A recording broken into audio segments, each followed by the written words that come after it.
Buenas tardes. Buenas tardes a todos y a todas. Les damos la bienvenida al Museo de Escultura Luis Perlotti. Les queremos agradecer que en este día tan frío y tan complicado, ¿no? Con el partido, con tantas cosas, que daban ganas de quedarse en casa, y la verdad es que venir a acompañarnos con esta propuesta es algo que le agradecemos muchísimo. Como ustedes saben, porque la mayoría ya han visitado la muestra, el Museo Luis Perlotti está recibiendo la muestra El Rey Mono Títeres de Taiwán. Es un trabajo que hemos organizado con el gobierno de la Ciudad de Buenos Aires, la Oficina Comercial y Cultural de Taipei, en Argentina, y es para nosotros un honor muy grande poder participar en esta casa que nos recibe, trayendo nuestra cultura, la cultura de Taiwán, recibiendo a nuestros amigos, a nuestros colaboradores que han viajado, que conocen. El caso de Julián Barsky es un claro representante de los amigos de Taiwán, de gente que conoce ciertamente la cultura de Taiwán y la cultura de Asia, de Oriente. Él es un cronista, un escritor, digo yo también, es una persona... Permiso, buenas tardes. Miren, hablando de amigos de Taiwán que conoce Taiwán, bienvenido Colo y familia. Bueno, acá también tenemos a alguien que conoce Taiwán desde el lado comercial. O sea, hay muchas formas de conocer a Taiwán. Taiwán es una isla del tamaño no más grande de Tucumán, ¿sí? Mientras se acomoda la gente es como vamos estirando y les contamos. Tenemos a Nacho Wan acá, que él es, les cuento para los que no saben, además de ser el actor de Un Cuento Chino y de tantas otras cosas, de series y programas, es un director de teatro y de títeres específicamente, y él es quien nos ayudó, ¿sí?, a organizar toda esta muestra, a hacer la curaduría, a organizar los distintos ejes de la muestra, que no fue fácil, no fue sencillo, pero que los invitamos a que, si no lo han hecho todavía, puedan visitarlo en el primer piso. Nacho además de haber hecho ya una obra el día de la inauguración y estar haciendo algunas visitas guiadas con los chicos de los distintos colegios, donde puede transmitir lo que es la cultura de Taiwán y qué es lo que estamos mostrando aquí, va a participar de otras actividades más allá de las que ya está dando, como el taller de confección de títeres, que vamos ya por la tercera. Hoy fue la tercera. Sí. El taller de manipulación de títeres, que empieza dentro de 15 días, ¿sí?, que son una oportunidad única de acercarse a la cultura de Taiwán y de conocer de primera mano, ¿sí?, la cultura de Taiwán, y no se lo va a venir a contar alguien que estuvo allí, tomó un curso, como me contaba la otra vez, un profesor que no sabía más que moverle apenas las manitos, sino que es gente que conoce de la temática, ¿sí? Y hablando de gente que conoce la temática, aprovecho para pasar otros avisos parroquiales. El 19 y 20 de julio está llegando especialmente para formar parte de este evento y participar también de otras actividades de títeres, invitado por el grupo Catalina Sur, ¿sí?, la compañía Jean Puppet Theater, con el maestro Wu Yan, ¿sí?, que va a estar dando una serie de talleres especializados para personas para titiriteros. ¿Tenés las comunes? Ok. Claro, Nacho, vení.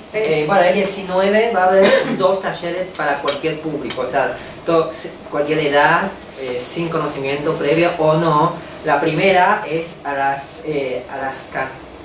uno a las 11. A las 11 está de manipulación de títeres, es una hora, ¿sí?, pero para todo público, chico, grande, gente aficionada o profesional, ¿sí? Lo importante es que viene un de Taiwán, un maestro original. Hablar en chino, mandarín, y acá el maestro va... Es alguien que practica títeres desde 10 años, así que... de la edad del pequeño ahí que conocen titiretero y quieren conocer esta técnica, les invitan que participen, hay que inscribirse. Igual entre en la página del museo, ahí está el número para inscribirse o email, ¿sí? En la segunda, que es a las 14 horas, se trata de instrumentos, ¿sí? Así que a la persona que le interesa música también no hay restricciones ni de edad ni de conocimiento, ¿sí? Y el día 20, o sea, este es viernes, ¿sí? El día 20, sábado 20, Día del Amigo. Sí, a las 14 empieza un evento donde bueno, va a estar presente nuestro embajador Ye, ¿sí? Y Jean Pape va a hacer una función, eso es imperdible. Eso es imperdible, eso es como viajar a Taiwán sin movernos de casa y desde el corazón de Caballito, del centro neurálgico de la ciudad de Buenos Aires. Van a ser como estar un poquito en Taiwán. Van a tener media hora de una obra real de teatro claro, de Taiwán. Original. En chino mandarín. Yo les aseguro que no lo vieron nunca. Eso es imperdible. ¿Sí? Eso es imperdible. Con maestro que sabe de verdad cómo es este arte, ¿sí? Son 5, hay 2 titireteros y 3 músicos, instrumentistas, imagínense, es casi una orquesta que van a estar haciendo. Sí. Todos van a estar en el primer piso. Así que bueno, les invitamos, sería el sábado 20, funciones abiertas y gratuitas para todas las personas. No se lo pierdan, de verdad no se lo pierdan. Y algo que no se pueden perder y por eso están acá y lo bien que han hecho a pesar del frío y el partido, es escuchar a Julián Barsky. La verdad es que es una persona que además de que es un amigo, pero además lo admiro. Es una persona que él sabe que yo lo admiro, tiene una profundidad, una visión de las cosas. Viaja preguntándose el porqué, ¿no?, de las cosas, eso decían en su presentación, pero realmente es una persona con la que uno puede conversar y ver las cosas desde otro lugar, con otra profundidad, te hace preguntas muy interesantes, evidentemente él se hace preguntas muy interesantes y eso es lo que nos va a venir a contar, porque él viajó por todo el mundo, más de 100 ciudades podemos decir, claramente, porque escribe para National Geographic, para un montón de revistas.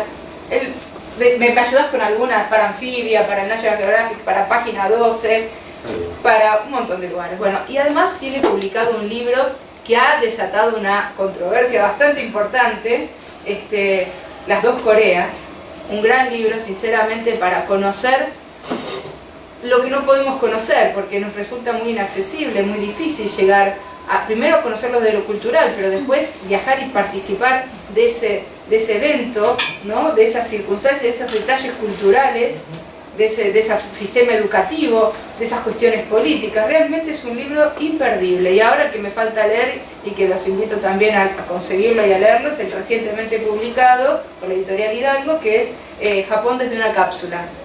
Digamos, la experiencia que tuvo, seguramente la podrá contar mejor él, pero vivió, ¿cuántos días? ¿21 días? 35. 35 días en una cápsula en Japón. Yo veía las fotos y no puedo esperar a leer ese libro porque realmente debe ser muy interesante todas esas anécdotas. Bueno, todo esto para decirles y entrar en calor, para que sigan participando de todos los eventos que hacemos en la Oficina Comercial y Cultural de Taipei y que...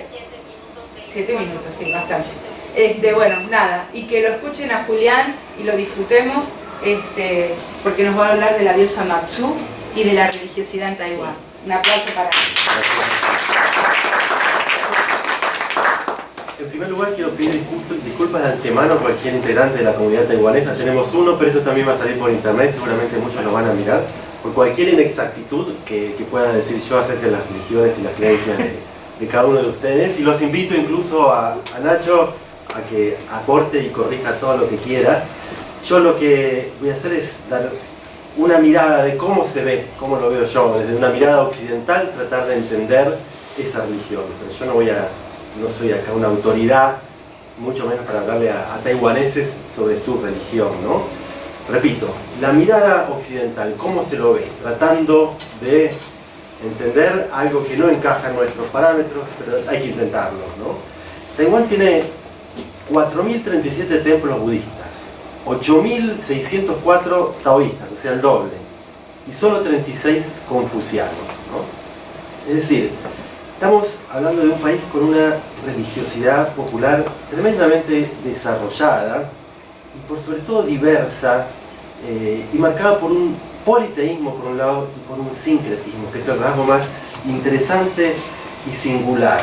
Por supuesto, todo esto tiene explicaciones sociohistóricas y también religiosas y antropológicas. Entre las históricas está el hecho de que, por ejemplo, no hubo revolución cultural en Taiwán, obviamente, por lo tanto no hubo esa persecución que hubo en los 60 que hizo retraerse tanto la religiosidad en China continental. No suprimirla, porque la religiosidad cuando se la persigue se esconde, pero no se suprime, por lo menos, y menos en una campaña de 10 años, ¿no? Al mismo tiempo se desarrolló tanto la religiosidad en la isla de Taiwán, porque claro, en 1949, después de la guerra civil, muchos monjes taoístas y budistas emigraron a Taiwán, ¿no? O sea, algo que ya existía desde hacía unos cuantos siglos, acaso milenios, se potenció por circunstancias históricas, ¿no? En la isla de Taiwán. Y el rasgo singular es que conviven toda una serie de dioses en un panteón muy versátil, tolerante y cambiante. Eso es uno de los rasgos singulares de la religiosidad del este de Asia. Y quisiera detenernos acá un segundo para clarificar los parámetros, ¿no? Estamos hablando de Taiwán, ¿no? Una isla en el extremo este del Asia. A su vez el este de Asia es un conjunto, digamos, cultural más o menos, podríamos decir que homogéneo, ¿no? Donde hay rasgos centrales comunes en la religiosidad de China continental, sobre todo el sur, Taiwán, Japón, la península coreana, un poquito Vietnam, ¿no? Eso es el este de Asia, ¿no? El centro de Asia tiene otras religiones y que funcionan muy distinto, ¿no? Simplificando, el centro de Asia, el mundo musulmán, ¿no? Y el occidente, cuando hablamos de occidente, hablamos básicamente de la tradición judeo-cristiana, ¿no? Que si bien tiene un origen en el Medio Oriente, se desarrolló especialmente en Occidente, ¿no? La visión que querramos o no tenemos todos de alguna manera, que además está supeditada o influida por el concepto de la racionalidad occidental nacida en Grecia, ¿no? Los conceptos aristotélicos y platónicos, la razón, tratar de entender el mundo desde una lógica, desde una estructura y desde una cierta cantidad de esencias que no las vamos a encontrar en el Asia precisamente, ¿no? Entonces, cuando uno entra a un templo taiwanés, sobre todo, o del este de Asia, englobando un poco, vamos a encontrar que, por ejemplo, hay una deidad mayor, principal, que preside el templo, pero alrededor hay toda una serie de deidades secundarias que ni siquiera necesariamente obedecen a priori a esa misma religión. Es decir, uno puede entrar a un templo budista y después resulta que todo alrededor del altar central hay dioses taoístas, del panteón taoísta e incluso confucianos, mejor dicho, ¿no? Después vamos a hablar un poquito más, pero lo confuciano también se convirtió en religión en ese mundo, donde se puede hablar de religiones individualmente, básicamente tres, ¿no? El budismo, el shintoísmo y el confucianismo. O podemos hablar, según lo miremos, de una sola religión que está sincretizada y unificada en una sola, a partir de un fenómeno cultural tan extraño desde nuestro punto de vista, que fueron tres filósofos.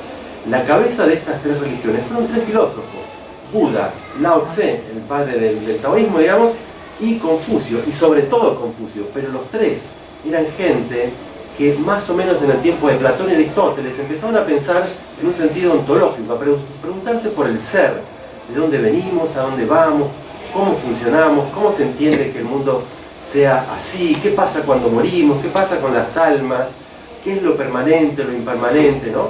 Todo esto empezaron a preguntárselo como preguntas filosóficas. Si uno lee el Tao Te Ching de Lao Tse, que es la base del Tao, o si lee las analectas de Confucio, o los textos que escribieron otros sobre Buda, ahí no hay un dogma a seguir, no hay dioses prácticamente, sobrevuela un poco la idea, bueno, somos los hijos del cielo en ese mundo, pero no hay claramente en esa doctrina o en esa no doctrina un dogma, no hay unos 10 mandamientos, no te dicen tenés que creer a este y rendirle pleitesía a este o a este, no, nada de eso, porque eran sistemas de pensamiento, gente tratando de entender.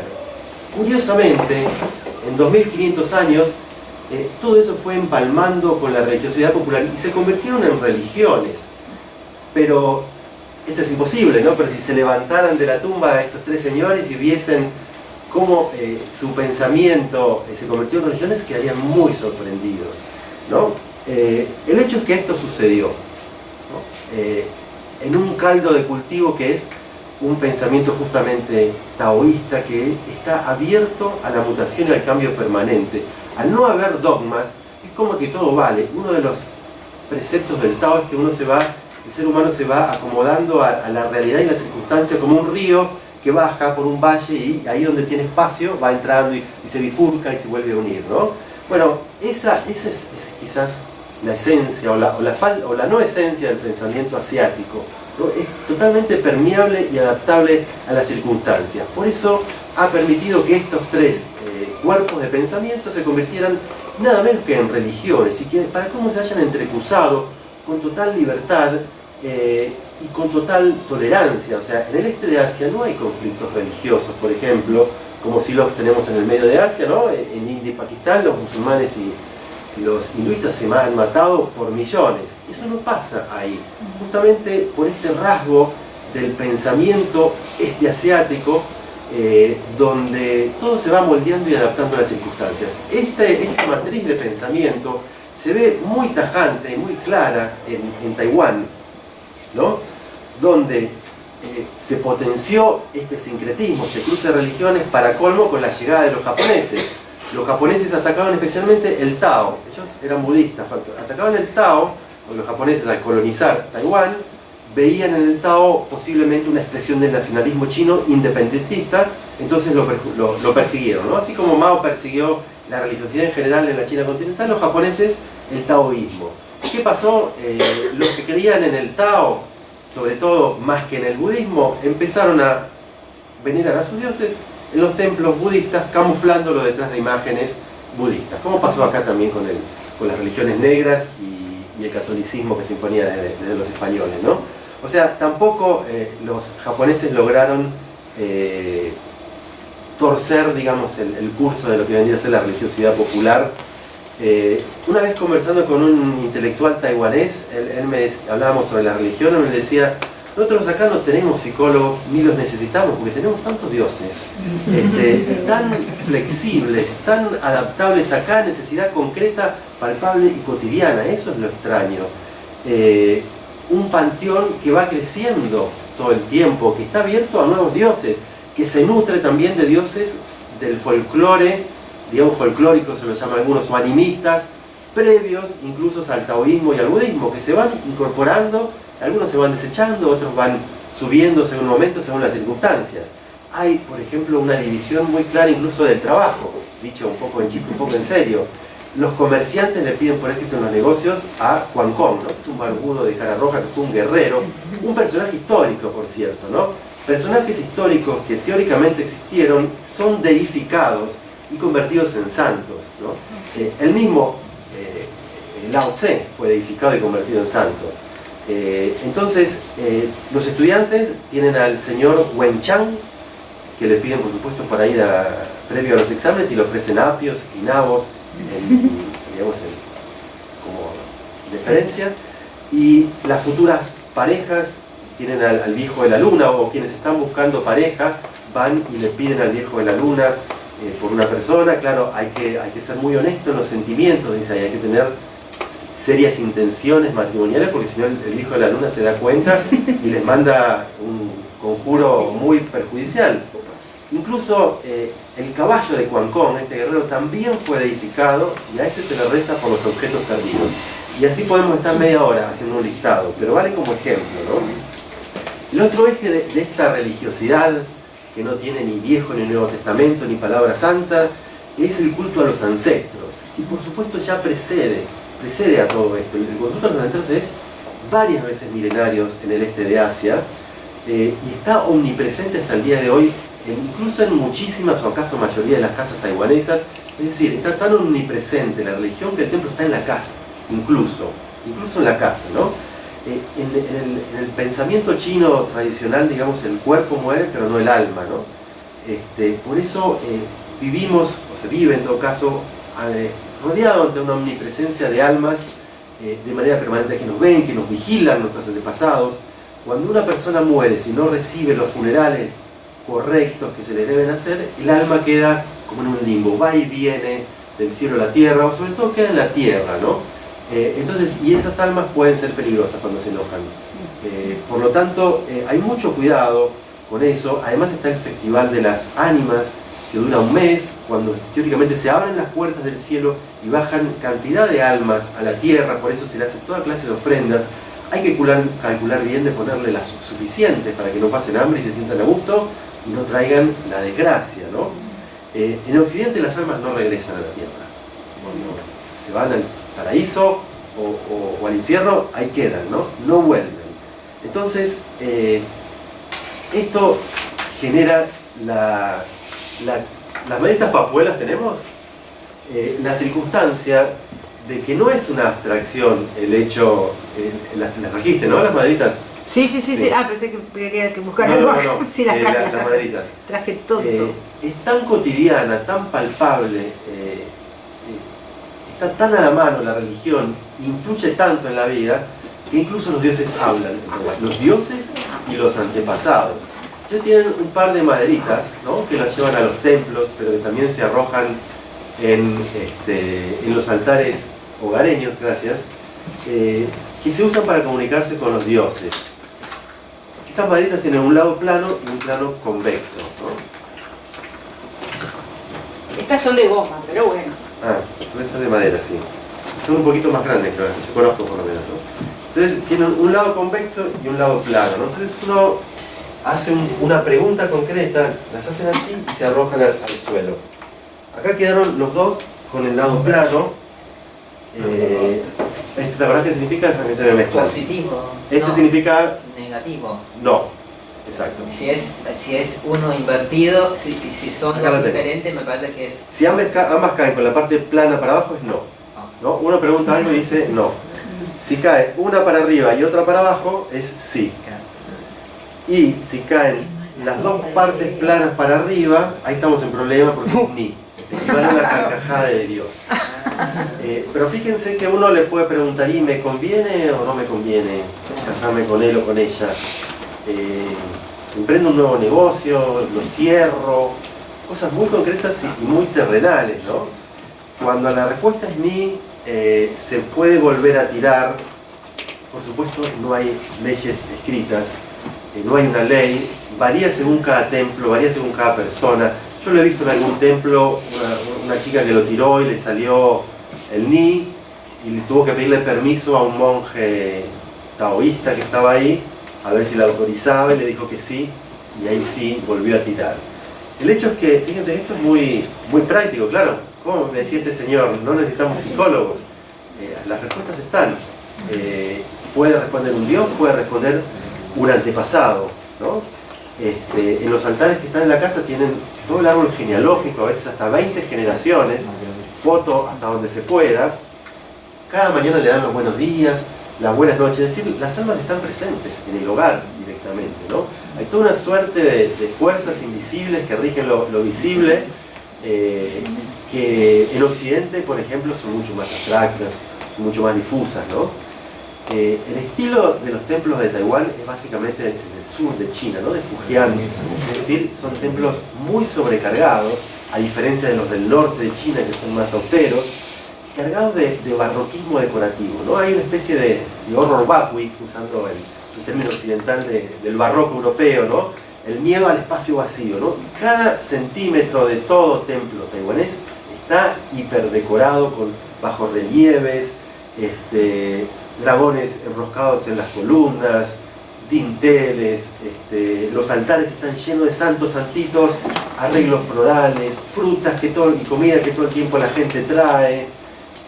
El interior y el exterior, todo está hiperdecorado, incluso los techos, ¿no? Hay dragones, ave fénix, grullas, tortugas, de todo hay, ¿no? Y además todo, por supuesto, matizado por el aroma del incienso que lo invade penetrantemente el olfato, incluso la vista, ¿no? Hay muchas clases, colores muy fuertes, dorados, rojos, caligrafía china, estatuas, velas, arbolitos bonsai, de todo lo que pueda haber, ¿no?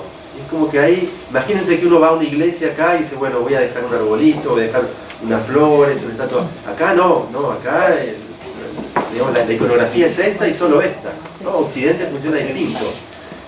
Allá uno prácticamente lleva lo que quiera, ¿no? Ponemos el video del monasterio Chung Tai Chan. He visitado unos cuantos templos en Taiwán, ¿no? Está lleno. El que más me llamó la atención de todos es el monasterio que se llama Chung Tai Chan, ¿no? En la ciudad de Puli, las afueras. Me llamó la atención porque precisamente es distinto a todos estos demás que yo les decía recién, que es como lo característico del templo taiwanés. Este es muy distinto porque por un lado es un gran monasterio, no un templo, con centenares, acaso más de 1000 monjes, un monasterio de 16 pisos, muy ancho incluso, que está coronado por una torre de 150 metros que tiene un gran domo, que es como una flor de loto, ni de madera, ni de piedra, ni de cemento, de titanio, ¿no? El elemento más moderno de la arquitectura actual, sosteniendo una estupa, ¿no? Ese monumento budista. Claro, ahí lo tienen bastante, ¿no? Es realmente una pequeña obra maestra, creo yo, del modernismo arquitectónico sagrado del arquitecto C.Y. Lee, es decir, el diseñador del edificio del Taipei 101, ¿no? El edificio más alto del mundo hasta hace pocos lustros, que está en Taipei, que además es una obra maestra, creo yo, de la arquitectura posmoderna, de lo cual vamos a hablar en el siguiente encuentro, que vamos a hablar solamente de arquitectura taiwanesa, ¿no? Sí. Pero esto es una especie de futurista palacio real, que no es palacio real, porque en realidad es un monasterio, pero tiene algo de palacio real. Costó aparentemente $650 millones. De día irradia fulgores dorados en ese domo de titanio, y de noche también está iluminado de una manera impresionante en lo alto de un cerrito. Tiene un diseño que remite un poco al Potala, ¿no? Al gran palacio budista del Tíbet. Y cuando uno llega ante semejante mole, ¿no? que lo empequeñece, se encuentra primero con 3 altísimas puertas de cobre, de doble hoja, cada una pesa 5 toneladas, ¿no? Imagínense la grandiosidad de este palacio. Después que uno atravesó esas puertas, aparecen 2 guardianes celestiales, ¿no? De 12 metros de alto, de granito negro, con 4 cabezas cada uno y una gran espada, ¿no? Y acá detengámonos un poquito en esto que es un rasgo central de la arquitectura sagrada taiwanesa y china o asiática en general, ¿no? Los guardianes de la entrada o de la puerta, los llaman esos. Los templos suelen tener 2 guardianes por lo menos, con aspecto muy diabólico, con espadas, con lanzas, muy grandes e intimidantes, porque están para ahuyentar precisamente a los malos espíritus, ¿no? Otra vez, ¿no? Las ánimas omnipresentes trayendo las enfermedades, los tifones, los tsunamis, los traen precisamente estas almas que no recibieron sepultura y están por ahí haciendo daño a la gente cuando se enojan o cuando tienen hambre, ¿no? En la mayoría de estos templos vamos a encontrar estos guardianes diabólicos que a su vez se convirtieron en objeto de veneración. Hay quien elige, bueno, vamos a venerar a estos guardianes, y hacia ahí va, digamos, la ritualidad. Entonces el miedo a los fantasmas, ¿no? Todo eso está muy presente en la cultura china en general. Pero el otro rasgo que me llamó mucho la atención de este templo en particular, pero de casi todos los templos taiwaneses, es cómo entra la tecnología allí. Claro, lo mismo que hablábamos antes, ¿no? Es una cultura donde no hay esencias, no hay dogma, nadie dice qué es lo que está bien, qué es lo que está mal. O sea, cuando la doctrina católica va a hacer algo nuevo, va a la Biblia a ver si se contradice o no con la Biblia, ¿no? Por eso le cuesta tanto a veces modernizarse a la religión católica. Allí no pasa nada de todo eso, no hay una Biblia sagrada que lo diga todo, donde esté la palabra revelada de Dios. Por lo tanto, la tecnología entra con total naturalidad, no solo a los templos, sino a la cultura asiática en general, que es otro tema, no vamos a entrar. Yo recuerdo la primera vez que fui a Taiwán, quizás 10 o 15 años, todavía no estaban los smartphones, pero ya estaba el BlackBerry. Pero el BlackBerry era una rareza, acá nadie tenía BlackBerry, salvo, no sé, una persona rica y un CEO, no sé. Y yo llego a Taiwán y veo que los monjes estaban dentro del templo con su BlackBerry. Era una cosa totalmente... Y ahora seguro están con su smartphone, con su iPhone, lo que quieran. Adentro del templo, en medio de un ritual probablemente también. A nadie le molestaba, a nadie le llamaba la atención, a nadie le decía, eso no se puede, eso es una herejía. No, hagan lo que quieran, son libres. Y en este templo había, por ejemplo, pantallas gigantes como de estadio de fútbol, montadas en unos carritos porque las llevan de un lado a otro, porque hacen unos eventos masivos con decenas de miles de personas, que parece un festival de rock. Yo he visto los videos, ahí creo que algo hay. Parece un festival de rock con sus equipos, super equipos de amplificación, sus pantallas gigantes, y toda la tecnología operando con total naturalidad en la cotidianidad sagrada taiwanesa, ¿no? Generalmente en Occidente lo sagrado nos remite a lo antiguo, ¿no? A algo puro que hay que mantenerle, hay que respetarle su esencia, su pureza. Por lo tanto, lo moderno tiende a chocar con ese prejuicio que tenemos en Occidente acerca de lo que es sagrado, que no debe ser pisoteado por lo moderno, para mantenerse firmes a los principios, a la doctrina, a la palabra revelada de Mahoma, de Dios o quien sea, ¿no? Entonces, el creador de este templo fue un monje llamado Wei Shui. Perdón que lea, pero son imposibles estos nombres para mí. Y este hombre en los 70 se recluyó a meditar una década en un templo, creo que en Taipei. Salió y creó una congregación con tanto éxito que en 2 décadas o 3 a lo sumo ya tiene una congregación con 1080 templos budistas a nivel mundial. Uno de ellos acá en la avenida Kramer, todos los deben conocer, un templo muy lindo. Yo he entrado ahí alguna vez. Y a su vez, como todo gran centro de peregrinación budista, como lo es Borobudur en la isla de Java, ¿no? Que es el templo, el monumento budista más grande del mundo, bueno, yo creo que ahora este es más grande todavía, seguro. A los templos budistas de peregrinación se va, camina alrededor y se tiende a ascender siempre que sea posible, ¿no? El Borobudur es así, en el Potala es así, y cada vez que se va ascendiendo es como que uno va metafóricamente subiendo, atravesando las distintas etapas de la iluminación que atravesó Buda para llegar al Nirvana, ¿no? A ese fundirse con el todo, ya sea después de la muerte o, según la vertiente del budismo que sea, la iluminación en vida, que implica eliminar todo deseo mundano y por lo tanto eliminar el sufrimiento de la vida a través de alcanzar la iluminación con distintos ejercicios de meditación y de conocimiento para llegar a conocerse interiormente, ¿no? Esa es un poco la lógica con que funciona la peregrinación en un templo budista, y en este también, ¿no? Uno va subiendo, son 9 pisos, pero curiosamente acá hay un vehículo celestial que de antiguo no tiene nada, es un gran ascensor transparente, dorado, que va atravesando medularmente todo ese edificio, y donde vamos viendo distintas salas, exposiciones artísticas de Buda increíbles, donde vemos que todo reluce a la perfección, todo parece nuevo, hecho hoy, ¿no? Este ambiente es viejo para lo que es eso, es desprolijo, todo es perfecto, la madera brilla, pulida, como si la hubiesen puesto ayer, las paredes, todo es de mármol, ¿no? En el último piso, en el piso 9, es el gran hall de la iluminación, ¿no? Son pisos, paredes y techos de mármol blanco, ¿no? Y hay una gran estatua de Buda sentado, iluminado, blanco y rodeado por una aureola luminosa con un efecto lumínico que le ponen ahí, otra vez, ¿no? La tecnología, parece un rayo láser eso.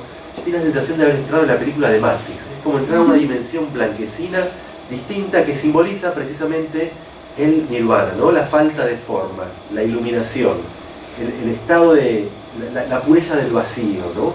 Y es toda una gran escenografía que a mí me generó esa sensación, y aparte que impactó tremendamente. Yo he de haber estado en más de 100 templos budistas, no he visto nada ni parecido a eso. Entonces, pero eso me llamó la atención, ¿no?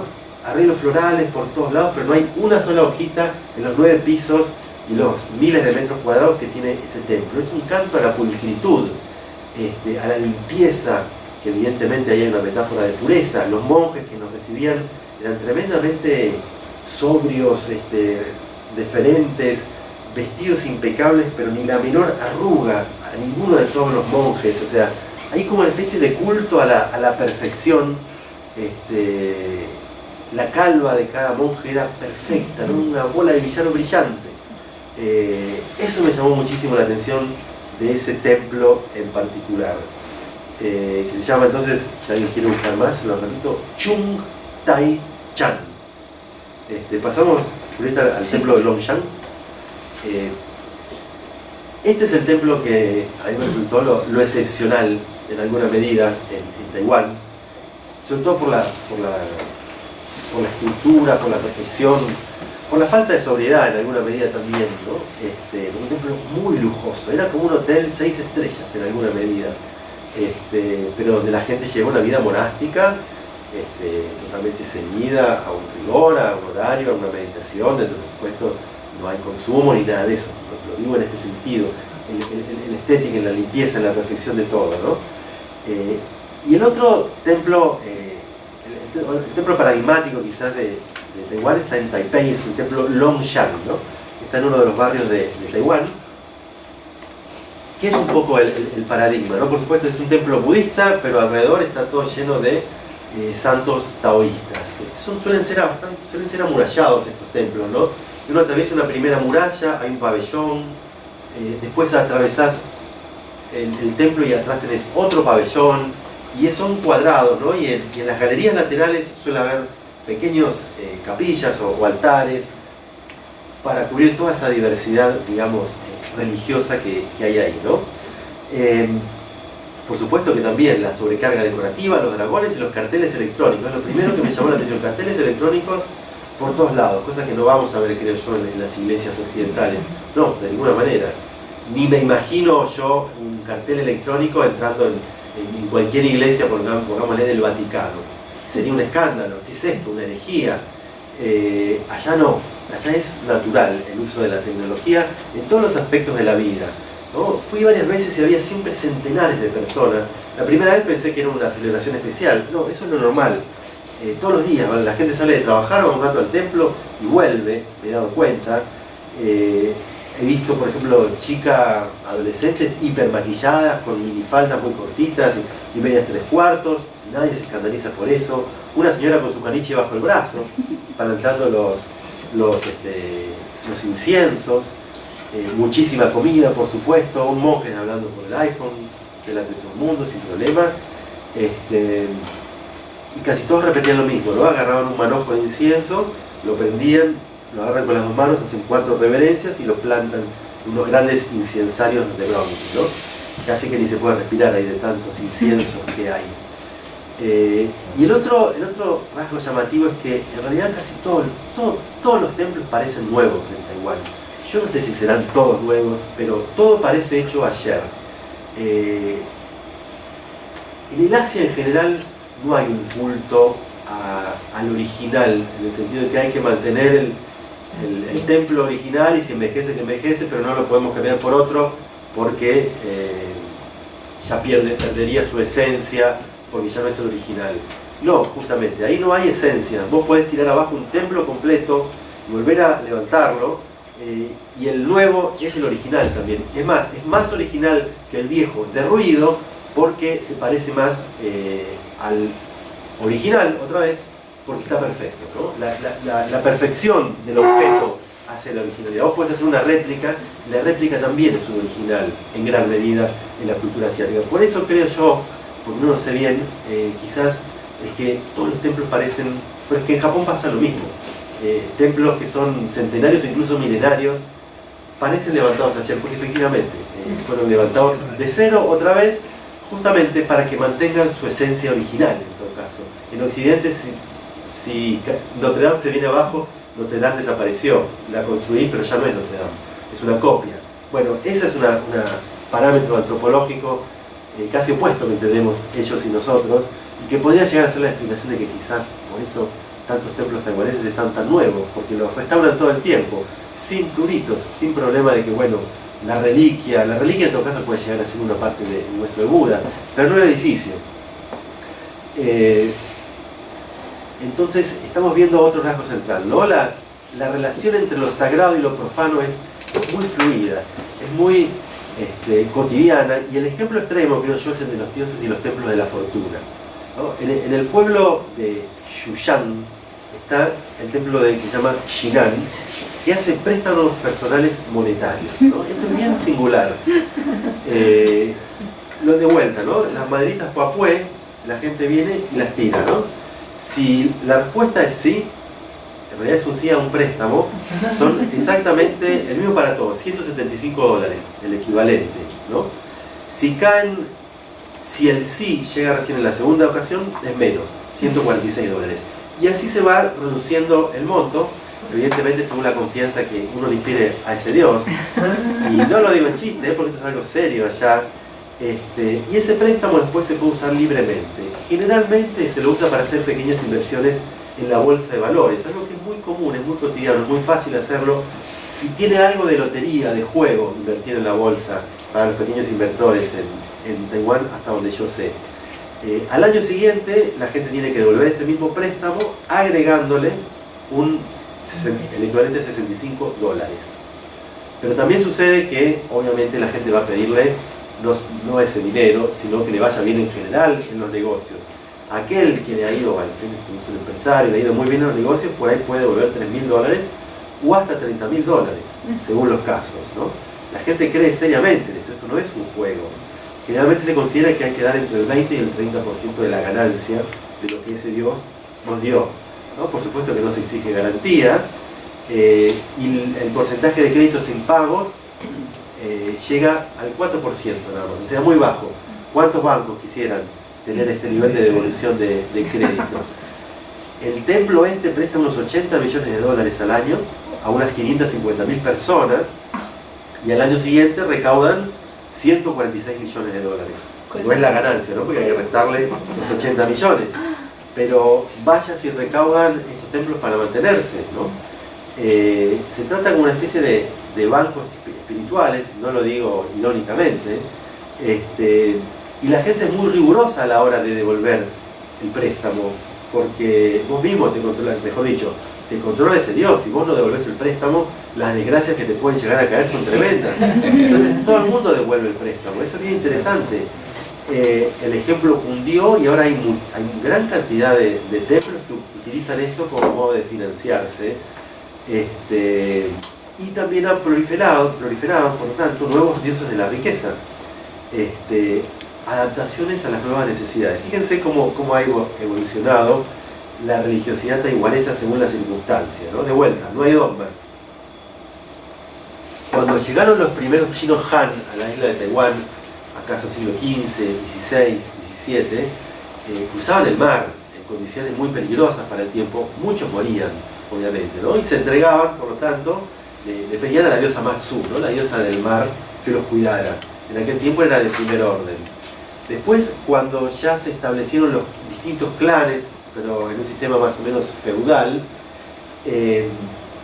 cada clan se sometía, digamos, a la protección de dioses locales, ¿no?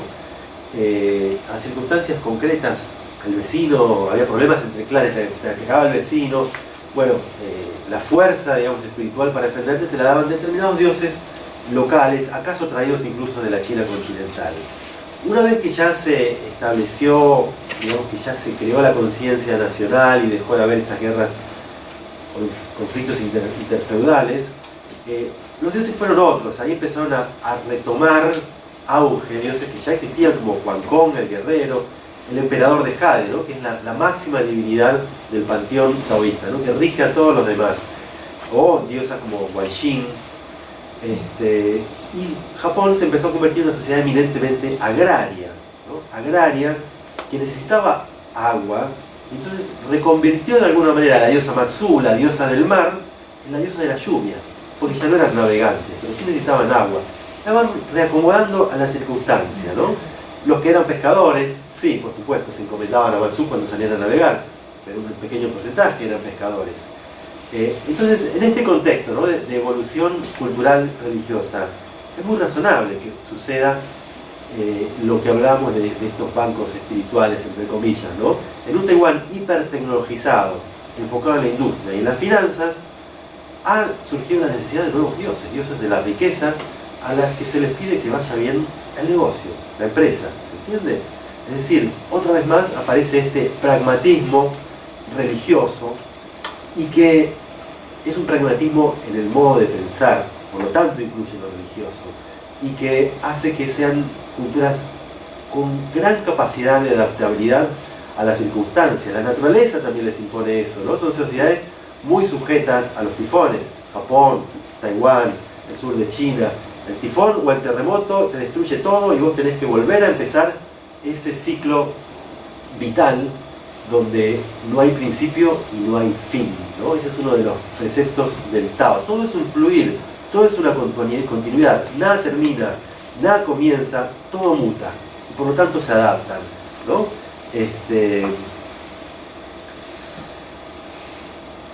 Fíjense qué curioso que los misioneros cristianos que fueron a Taiwán hace ya varios siglos se encontraron con este choque cultural, ¿no? Ellos fueron a misionar, por supuesto convertían a gente, tenían éxito, pero se frustraban mucho porque veían que los convertían al catolicismo, pero además seguían siendo budistas y además seguían siendo taoístas y venerando a otros dioses. Decían, no, pero es que hay la palabra de Dios dice esto. No, pero y también está esto.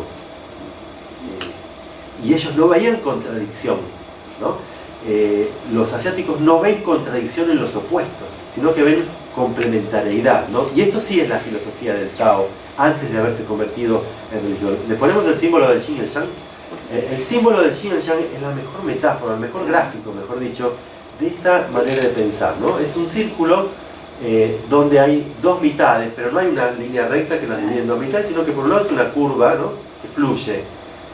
Un lado es blanco y el otro lado es negro. Son dos opuestos, pero que además el blanco entra en el negro y viceversa en dos puntos, ¿no? Esta es la mejor gráfica de cómo está estructurado el pensamiento asiático. Se complementan y uno entra en el otro. El blanco no es opuesto al negro, sino que son necesarios.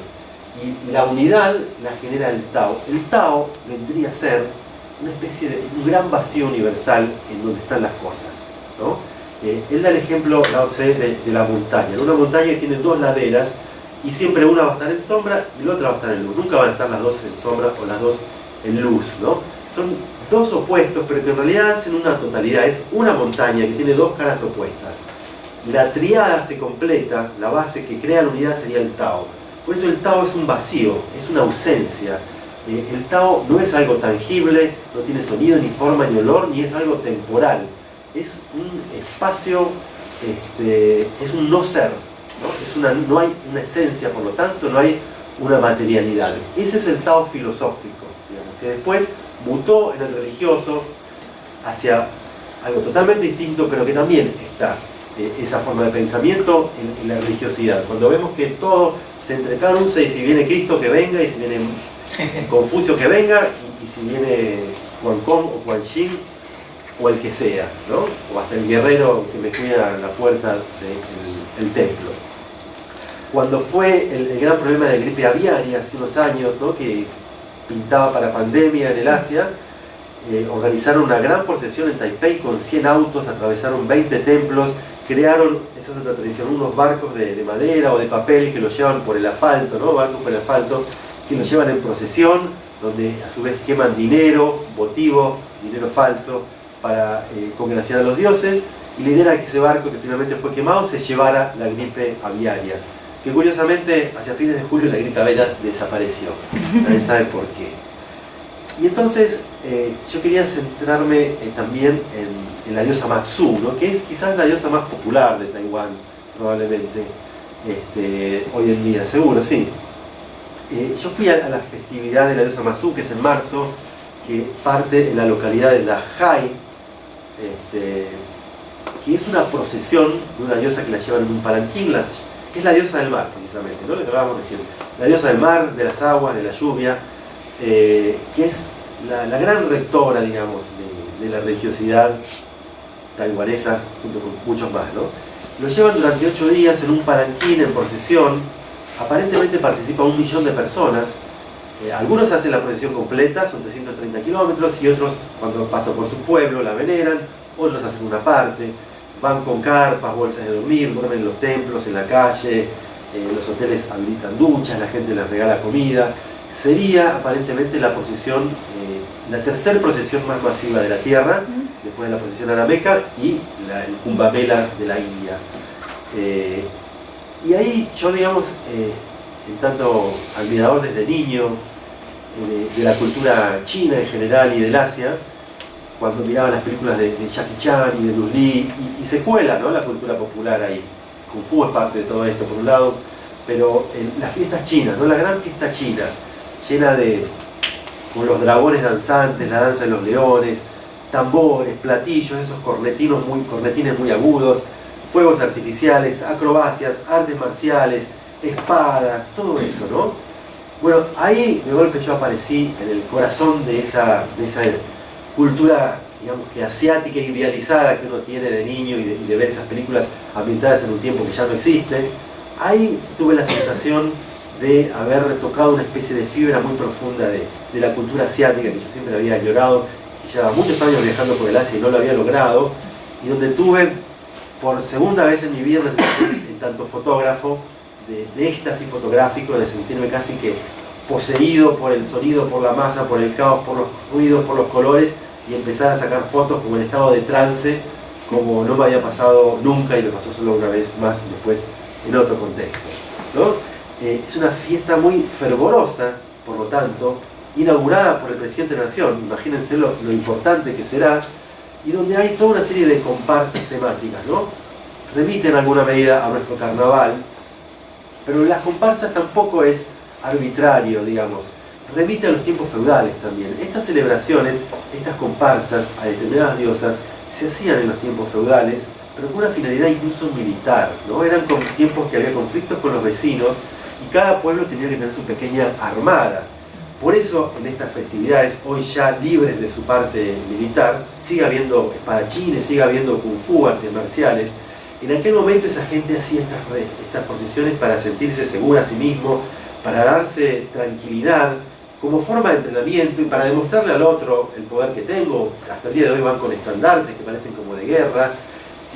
Entonces, ahí también se demostraban las habilidades en kung fu, en espadas, y cada natalicio de una deidad era la excusa perfecta para salir en procesión, ¿no? Así que bueno, hoy estas procesiones ya tienen rayos láser, y están, por supuesto, también abiertas al cambio, ¿no? Aparecen, por ejemplo, los tecnopríncipes, ¿no se lo ponen? Que son una especie de personajes disfrazados con una estética antigua, pero que no existía antes tampoco. Es una creación actual. Tenemos dos acá en el museo. Sí, están ahí los vi. En la puerta y hay otro, uno negro y uno rosa. Es justo como esto. Y que bailan hip hop. Imagínense, no sé, Estos no bailan, están quietitos. Sí, imagínense, no sé, la procesión de la Virgen del Milagro en Salta, ¿no? Y que aparezca un grupo de gente disfrazada que quiere bailar reggaetón. Imagínense el escándalo, ¿no?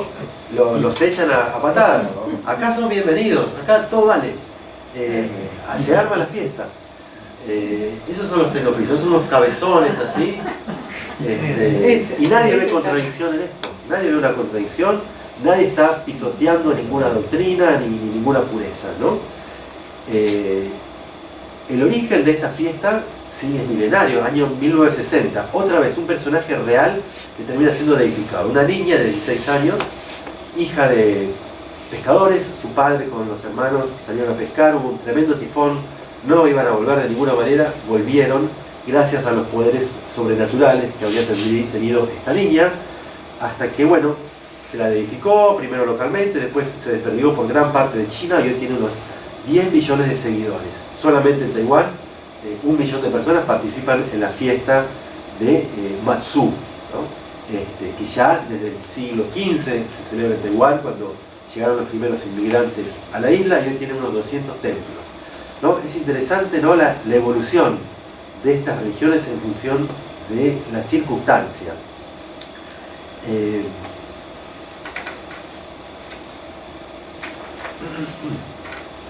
El otro rasgo, el otro rasgo importante de la religiosidad taiwanesa es lo que tiene que ver con los horóscopos, ¿no? Con la superstición, con aquello que estaría fuera de nuestras religiones oficiales. Allá es parte de, todo eso está sincretizado también, ¿no? Y hay toda una serie de miedos, por ejemplo, el número 4, y ¿cómo se dice 4? Sí. ¿Y cómo se dice muerte? Sí. Casi igual. Tienen temor al número 4, ¿no? Muy poca gente compraría un departamento en el piso 4, los hoteles a veces eliminan el 4, y cosas así, ¿no? Hace 2500 años que está el tema del horóscopo como oráculo astrológico, ¿no? Como predictor de lo que va a suceder en el año en función de los animales, ¿no? El 70% de los taiwaneses define la fecha correcta para casarse o para comprar una casa, para mudarse, según el horóscopo chino, o para empezar un negocio, ¿no? Cosas concretas, reales. El otro aspecto importante acá es el tema de los sueños, ¿no? Los fantasmas también aparecen en las pesadillas, no solamente los tenemos en el ambiente, sino que se nos meten en la cabeza, y generalmente los monjes taoístas son expertos en interpretar los sueños, ¿no? Generalmente un sueño representa su contrario. Si uno sueña que se le muere la madre, en realidad significa lo contrario, que va a estar muy saludable. Entonces, si uno sueña que un ratón le mordisquea una manga, eso es un buen augurio, por ejemplo. Y está el sueño famoso de Chuang Tzu, ¿no? Es ese hombre taoísta que soñó que era una mariposa, y al despertar se preguntó, pero ¿yo soy yo? ¿O acaso soy la mariposa soñando que soy un hombre? ¿No? Y la pregunta es, bueno, quizás mi vida no sea más que el sueño de una mariposa, ¿no? Esa ambigüedad que tiene, que lo permea todo a partir del Tao, ¿no? Las cosas son indefinidas, mutables, son distintas según desde donde se la mide, ¿no? Entonces, ¿cómo andamos de tiempo? ¿Tenemos un rato más? Estamos bien, ¿Vamos estamos redondeando? bien. En el Tao, por lo tanto, no son opuestos en la vida y la muerte, sino que son complementos, son parte de un todo, un fluir, ¿no? No se le otorga supremacía a una o a la otra, tampoco a la construcción o a la destrucción. Una es necesaria para la otra, ¿no? Volvamos otra vez al símbolo del yin y el yang, los opuestos se complementan. El placer y el sufrimiento no son complementarios, no son opuestos. Es más, uno es necesario para que exista el otro. Positivo y negativo son dos partes y ninguna es más importante que la otra, o la afirmación y la negación. Les encanta, ¿no? A los taoístas crear frases paradójicas, ¿no? Que son como juegos contradictorios para el punto de vista occidental. O si uno fuese un occidental endocéntrico, lo podría llamar perfectamente estupideces. Bueno, no lo son solamente otras formas de pensar, otras formas de ver el mundo, y por lo tanto el Tao se aleja de toda idea de algo como concreto, ¿no? Es un vacío, es un no ser, no se lo puede encuadrar en nada, ¿no? Y ya preexistía antes del cielo y la tierra. El cielo y la tierra como opuestos, vistos en el yin y el yang otra vez, forman un todo porque están dentro del Tao, ¿no? De ese gran vacío, y el Tao es el que vino a engendrar la unidad entre esas dos facetas, conformando por lo tanto una triada, ¿no? Por lo tanto el Tao también es atemporal y también ilimitado, ¿no? No hay forma de verlo, no hay forma de oírlo, ni de sentirlo, ni de tocarlo, ni de percibirlo de manera concreta, ¿no? Excede nuestra capacidad de percepción, ¿no? Lo cual, por supuesto, son preguntas de profundo índole filosófica que también se las hizo Kant en su momento, y que se las hicieron Platón y Aristóteles y sus amigos, y también se las siguieron haciendo, la pregunta por el ser, Heidegger, Hegel, Derrida, y hasta el día de hoy unos cuantos. Esta gente también eran filósofos tratando de pensar, entender el mundo. No eran, en el fondo, místicos ni religiosos. Después, lo suyo devino en tal cosa. Y uno de los objetivos del Tao es alcanzar la inmortalidad. La inmortalidad en un sentido metafórico también, ¿no? Porque si la muerte es otro despertar, ¿qué es la inmortalidad? Pues la inmortalidad también es entendida allí como una búsqueda de estar en armonía consigo mismo y con la naturaleza. Es decir, se parece mucho al budismo, en el sentido de poder eliminar el deseo para eliminar el sufrimiento, estar bien con uno mismo en las circunstancias que sean, ¿no? La impermanencia. Estoy por fuera, no por encima de las cosas, por fuera de las cosas. Quiero avisar que está Luis Chong, que está viendo el video, está viendo en vivo, y Begoña Tsai, por si les querés mandar un saludo. Bueno, un gran saludo para mi amiga Begoña de Luis Chong. Y entonces, el Tao, en realidad, o sea, en la naturaleza no hay leyes, lo que hay es armonía, dice, y el ser humano tiene que buscar esa armonía otra vez la metáfora del río, ¿no? Un río que fluye a través de un valle, que se abre en distintos brazos y se vuelve a unir armónicamente según la circunstancia. Eso es un poco el pensamiento del Tao, ¿no? Del Tao filosófico, ¿no? Como corriente filosófica y no como religión.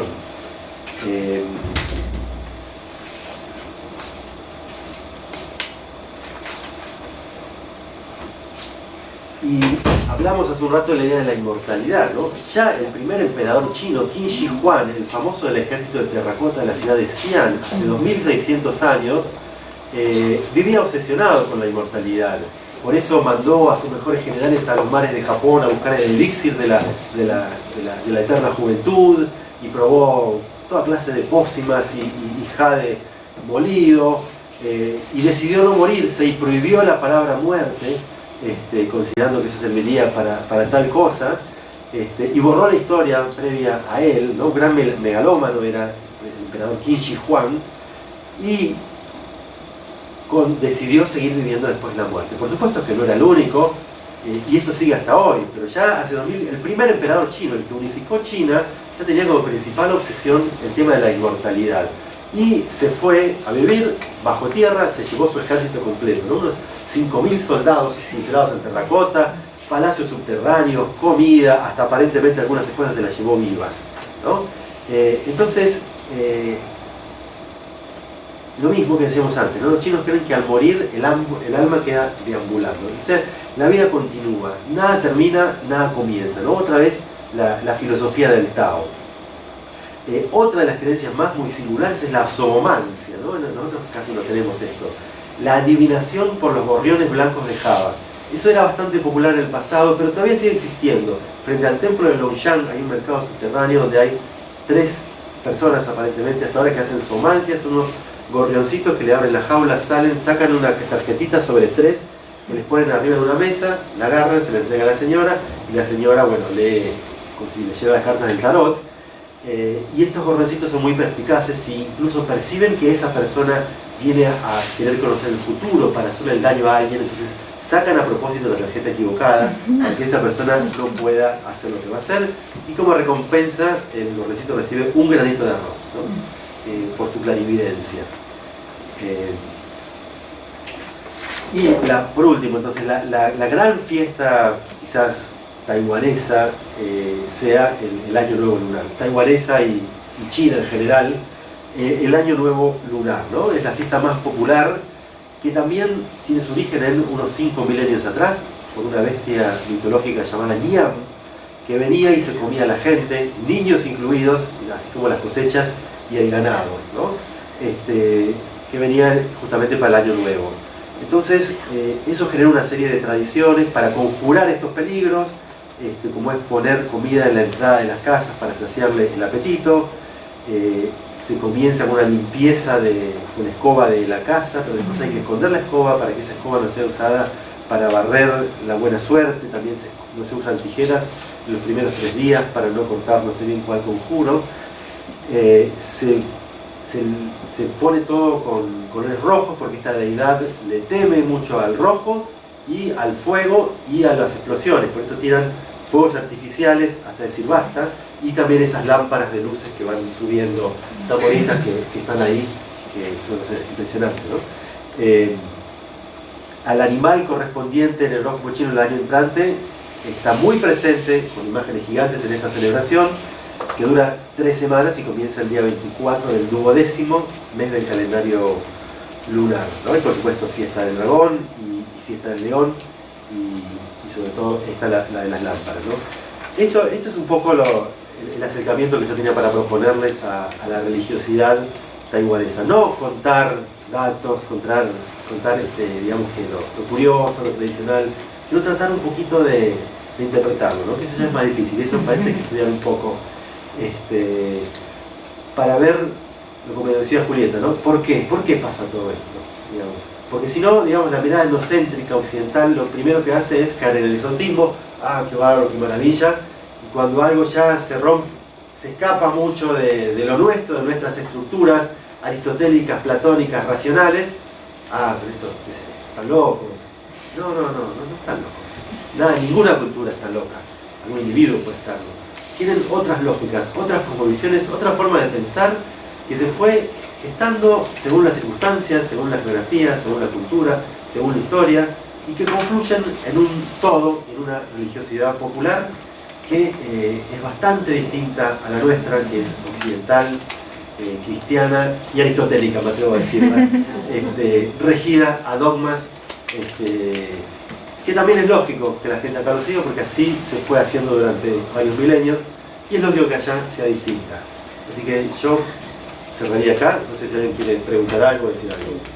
Yo ya quería preguntar algo. Sí, preguntá antes de ir a buscar a Damián, que nos va a ayudar a poner la película. Vos decís que confluye toda la cultura popular y todo va confluyendo en la religión. Pero viste que está el tema del despojo de lo material y el despojo de...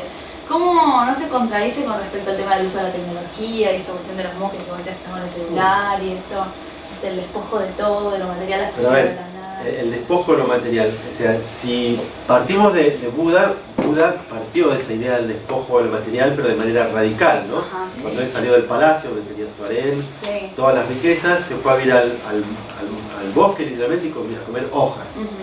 Y se dio cuenta que eso, el sufrimiento seguía, ¿no? Ajá. Él salió del palacio y descubrió el dolor, la muerte, la vejez, y empezó a sufrir por el otro. Sí. Entonces dijo, bueno, vamos a despojarnos de todo para aplacar el deseo y por lo tanto eliminar el sufrimiento. Se dio cuenta que sufría tanto o más que antes, hasta que vio, dice la historia, un barco que iba por el medio del río y dijo, no, tenemos que buscar un punto medio. Ajá. Entonces, eso no significa que, por lo tanto, todos tengan que ser pobres y mendicantes para encontrar esa paz espiritual. Pero por otro lado, la pregunta, creo yo, encierra tus preconceptos occidentales. ¿Por qué no puede entrar la tecnología? ¿Qué tiene que ver con el despojo? Si la tecnología te sirve justamente para conectarte mejor con los dioses, porque en esas pantallas gigantes están los sutras que vos vas a leer. ¿Por qué? No hay contradicción alguna. Nosotros lo vemos, como lo vi yo, por supuesto, la primera vez que vi, que fui con mis preconceptos occidentales, de que ¿cómo? Pero si esto es viejo no puede ser nuevo. No, allá viejo y nuevo no son contradictorios, son complementarios. Bueno, también un poco emparentado con esto, lo que yo, digamos, encuentro justamente desde nuestra perspectiva, que es imposible para nosotros pensarlo fuera de una cosmovisión judeo-cristiana a la que pertenecemos. ¿Qué pasa, por ejemplo, dentro de estas concepciones con el bien y el mal? Es decir, algo, lo ético, digamos, ¿cómo aparece ahí? Mira, el eje de la obra confuciana, por ejemplo, es, sobre todas las cosas, un decálogo ético. Por lo tanto, es un método para lograr... El Confucio está orientado hacia el Estado, ¿no? ¿Cómo hacer para que funcione el Estado y tener buenos gobernantes, ¿no? Y que haya armonía entre los hombres, ¿no? Ese es el eje de la búsqueda de Confucio, donde él hace todo un decálogo de cosas que deben hacer las personas para obrar con el bien, ¿no? Del lado del bien. Entonces él, bueno, dice, hay que respetar la autoridad, hay que hacer un culto a los ancestros, respetar a la autoridad que es tu padre, tu hermano mayor, tu marido o tu rey. Entonces, la búsqueda de la armonía, por un lado, hace a esa búsqueda del bien, ¿no? Entonces,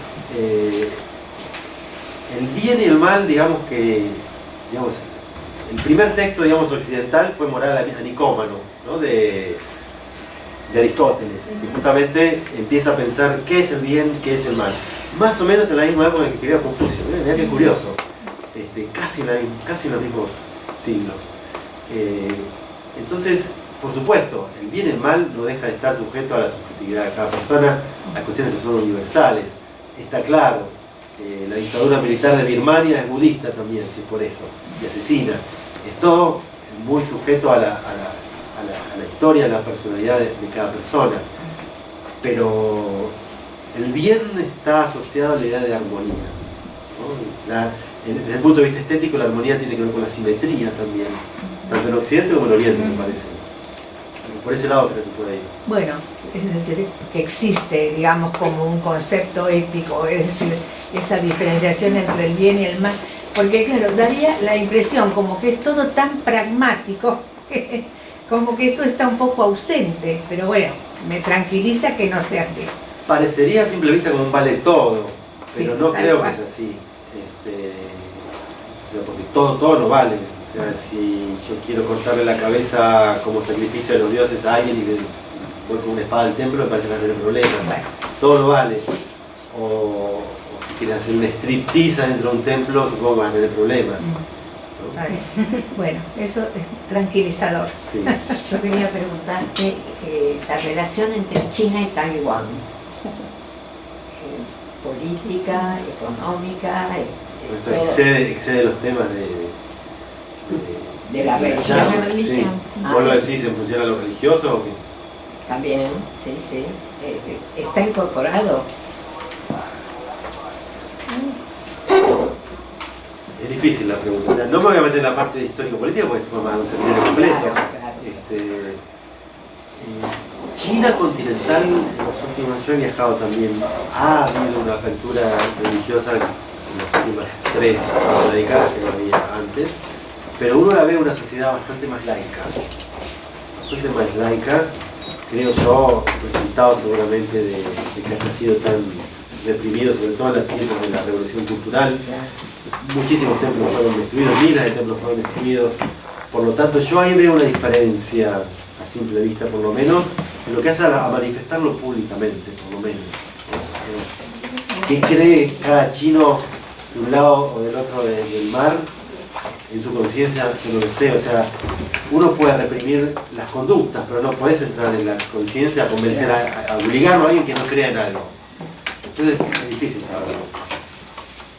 Los que destruyeron estatuas de Buda, lo que ha pasado. Por los talibanes. Bueno, o los estudiantes radicalizados, los guardias rojos durante la revolución. Claro. Durante ¿cómo es? La revolución cultural.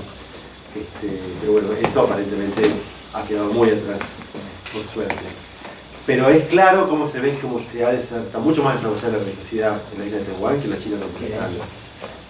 Además de la persecución que hay formulado, que no lo tengo, ¿no? Una preguntita Gracias. más y vamos cerrando, así podemos hacer la proyección de la caballero, de la peli. Te iba a preguntar si vos pudiste percibir que el Tao no se transmite, se practica.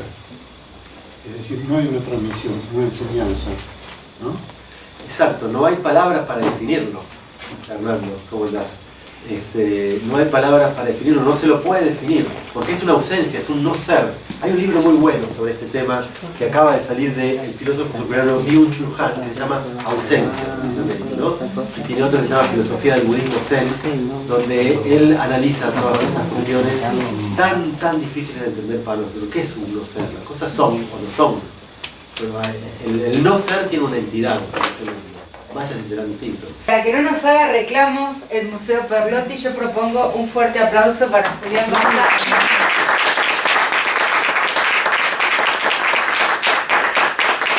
Les vuelvo a recomendar que compren los libros de este señor, Las dos Coreas y Japón desde una cápsula. Se consiguen, están ahí en el top 10 de las librerías. Nos ha encantado, ¿no? Nos ha ilustrado un montón. Y además tenemos la posibilidad de transmitirlo en las redes sociales, con lo cual esto se multiplica y hemos llegado hasta Taiwán. Luis Chong, que escribió también sobre el tema de la religiosidad, es el autor del libro, dice que te había prestado, por eso el saludo. Acá lo tengo, ¿eh? Sí. Ahí Vamos a mostrárselo a está. Alex. Si está mirando, mostrémoselo. Ahora lo acabo de... Ah. Ya pasó. Pero nada, y los invitamos a seguir participando de los eventos. Hacemos un pequeño cortecito de 5 minutos para poder empezar con la proyección de la película KP7 del afamado director Wittgenstein. Que me pronuncié medio mal, pero no importa. Wittgenstein.